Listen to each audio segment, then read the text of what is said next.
This is Standing Watch. And now, Evangelist Norbert Link. Well, greetings, everyone, and welcome back to our Standing Watch program. We have recently heard a lot about earthquake activity. And we should be reminded of Christ's warning that when we hear about earthquakes here or there, that this is one of the many indicators that his return is near, but of course before his return is going to occur, terrible time will happen on this earth. Now, surely, earthquake activity all by itself is not sufficient to try to find out whether Christ's return is near or not, but let me also say this, if we wouldn't hear of any earthquake activities whatsoever, we would know that Christ's return isn't near. So it is important to realize that increased earthquake activity is part of the mix, part of the many indicators for his soon coming return. And so I'd like to give you a brief overview as to what is happening as we speak and as to what seismologists tell us what is going to happen. And I hope that that will wake you up if you are asleep, because it is going to happen. It says here in the Los Angeles Times, dated March 28, that a 5.1 magnitude earthquake rattled Southern California on Friday, raising the possibility that a larger quake is on the way. Then the same paper added on March 30 that experts say a bigger earthquake along the lesser-known fault that gave Southern California a moderate shake could do more damage to the region than the long-dreaded big one from the more famous San Andreas Fault. The Puente Hills Thrust Fault, which brought Friday night's magnitude 5.1 quake, and of course over 100 aftershocks, stretches from northern Orange County under downtown Los Angeles into Hollywood, a heavily populated swath of the Los Angeles area. A magnitude 7.5 earthquake along the fault could prove more catastrophic than one along the San Andreas Fault. It goes also on to say that the shaking from a 7.5 quake in the center of urban Los Angeles could be so intense it would lift heavy objects in the air. The Christian Science Monitor wrote on March 28 that a quake break can just be the calm before the earthquake storm. And then they are saying that an earthquake storm is when there is a cluster of large earthquakes in a region. It occurs over a period of several decades. The best example are the earthquakes that are now happening in northern Turkey along the North Anatolian Fault. The storm began in 1939. Since then, there have been 13 major earthquakes, and scientists expect at least one more major earthquake is yet to happen at the west near Istanbul. There is also an earthquake storm happening in the eastern end of the Indian Ocean. It began in 2001 with a magnitude 7.9 event and includes the disastrous December 2004 earthquake that struck Sumatra. In total, there have been 7 major earthquakes there since 2001, and at least a few more are expected. And then they are talking about other regions. They're saying that most of the motion between the Pacific and North American plates occurs along coastal California. Alaska is the most seismically active place in the United States, followed by California. And the third place is Utah. Fourth is Hawaii. And there is a big seismic potential in the Pacific Northwest. There is also the New Madrid area in southeast Missouri, where a series of 4 major earthquakes struck in 1811 and 1812. A repeat of those events will cause major damage in Missouri, Illinois, Indiana, Kentucky, Tennessee, Mississippi, and Arkansas. There is also New York and New England. The largest historic earthquake in New York occurred beneath New York Harbor in 1884. It was felt along most of the East Coast. The largest New England earthquake occurred in 1755 off the coast at Cape Ann. It is still a mystery, it says, why earthquakes occur in these areas. So you can't explain it all with those plates. Now, of course, we heard about the major earthquake striking Chile on April 2. It says a major earthquake of the magnitude 8.2 struck off the coast of northern Chile on Tuesday. causing 5 deaths and triggering a tsunami that pounded the shore with 2-meter tall waves. But then on Wednesday, another 7.8 earthquake struck Chile.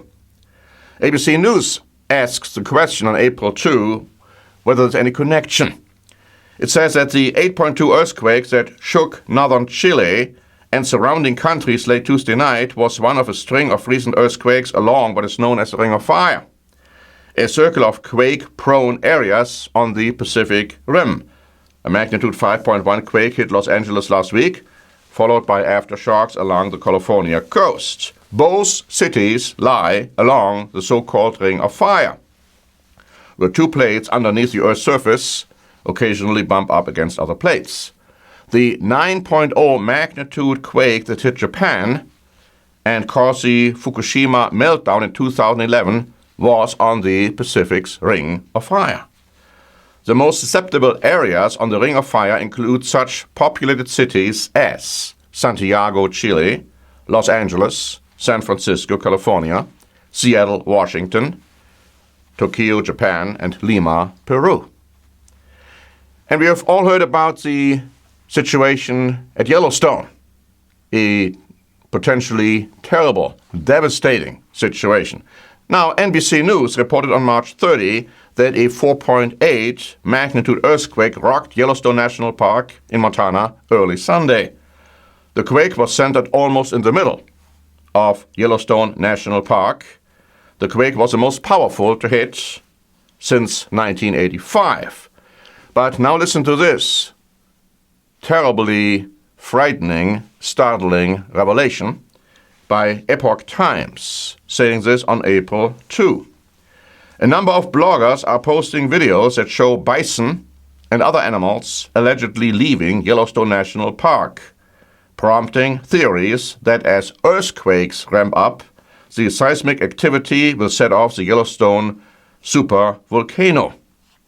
A series of smaller quakes have hit the region over the past few weeks, and those quakes have been linked to the recent 5.1 magnitude quake and aftershocks that hit in the Los Angeles area. It says here that nearly 1/4 of the northern elk herd at Yellowstone National Park are missing. The more the earthquakes in the region, the more are the chances of the volcano being activated from its dormant state.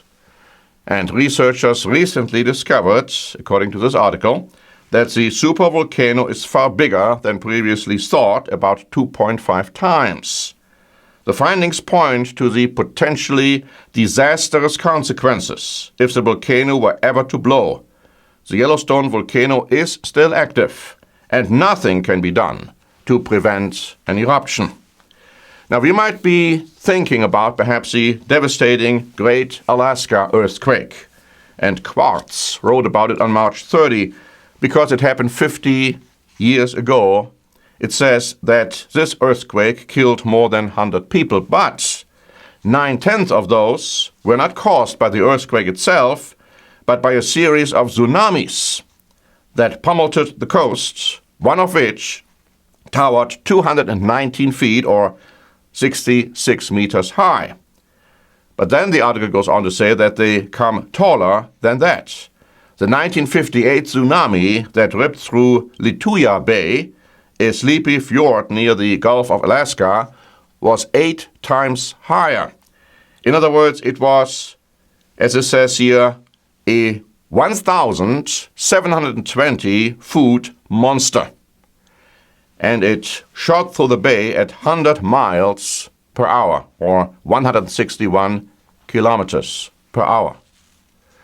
Did you know, my friends, that these things are prophesied to happen in your Bible? Again, with much greater magnitude?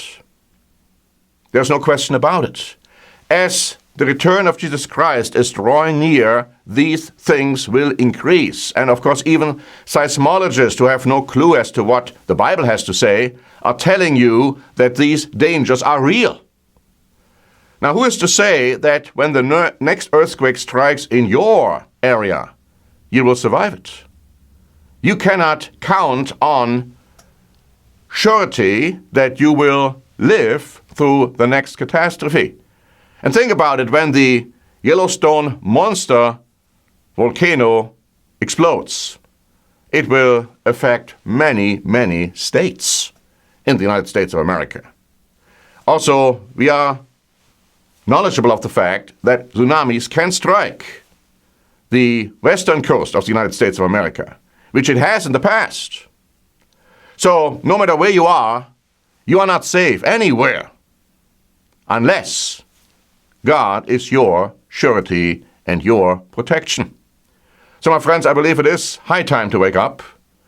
It is clearly indicated that these things which I described today will happen in the near future. And unless God is your guide, God is your protection, and I'm talking about the true God of the Bible, you cannot wait. You cannot be assured that you will survive the next catastrophe, because chances are you may not. Don't keep on sleeping until it is too late for you to wake up. This program today should help you to wake up and to get serious about what this life and your future is really all about. Thank you very much for listening. This is Norbert Link for the Standing Watch program.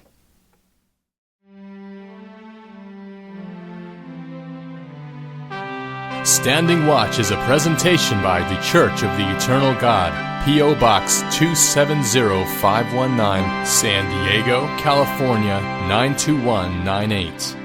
More information is also available at our website, eternalgod.org.